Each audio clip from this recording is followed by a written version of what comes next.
माघ मास का यह 5वां अध्याय केवल कथा नहीं बल्कि भगवान विष्णु तक पहुंचने का मार्ग है। इसे श्रद्धा और भाव से सुनने मात्र से जीवन में सुख, शांति और पुण्य का वास होने लगता है। इस अध्याय में छुपा है वह अद्भुत रहस्य है जो थोड़ी सी भक्ति से बड़े परिणाम देने की शक्ति रखता है। इसलिए ध्यान से सुनिए, क्योंकि हर शब्द आपके जीवन को बदल सकता है। आइए शुरू करते हैं माघ मास का महात्म्य। 5वां अध्याय। दत्तात्रेय जी कहते हैं कि हे राजन, एक प्राचीन इतिहास कहता हूँ। भृगुवंश में ऋषिका नाम की एक ब्राह्मणी थी जो बाल्यकाल में ही विधवा हो गई थी। वह रेवा नदी के किनारे विंध्याचल पर्वत के नीचे तपस्या करने लगी। वह जितेंद्रिय, सत्यवक्ता, सुशील, दानशीलता तथा तप करके देह को सुखाने वाली थी। वह अग्नि में आहुति देकर उच्च वृत्ति द्वारा छठे काल में भोजन करती थी। वह वल्कल धारण करती थी और संतोष से अपना जीवन व्यतीत करती थी।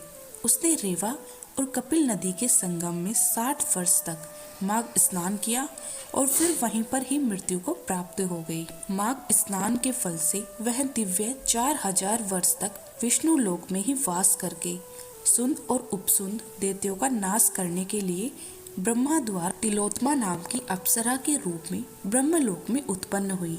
वह अत्यंत रूपवती, गंगा विद्या में अति प्रवीण तथा मुकुट कुंडल में शोभायमान थी।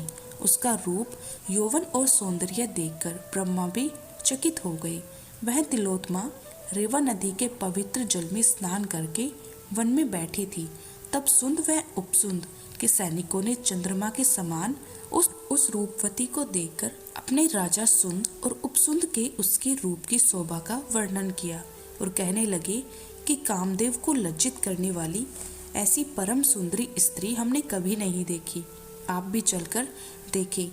तब वह दोनों मदिरा के पात्र रखकर वहां पर आए जहाँ पर वह सुंदरी बैठी हुई थी और मदिरा के पान विहिल होकर काम क्रीड़ा से पीड़ित हुए और दोनों ही आपस में उस स्त्री रत्न को प्राप्त करने के लिए विवादग्रस्त हुए और फिर आपस में युद्ध करते हुए वहीं समाप्त हो गए।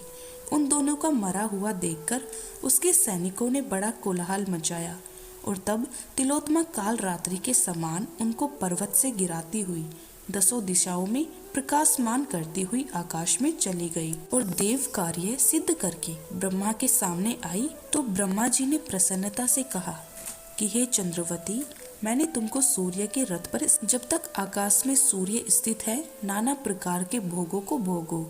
सो हे राजन, वह ब्रह्माणी अब भी सूर्य के रथ पर माघ स्नान के उत्तम भोगों को भोग रही है। इसलिए श्रद्धावान पुरुषों को उत्तम गति पाने के लिए यत्न के साथ माघ मास में विधि पूर्वक स्नान करना चाहिए। भक्ति और श्रद्धा से भरा यह 5वां अध्याय भी समाप्त हुआ। जो मनुष्य इसे पूरी श्रद्धा से सुनता है, भगवान विष्णु उसकी हर मनोकामना पूरी करते हैं और जीवन में सुख शांति का वास होता है। जय श्री श्याम।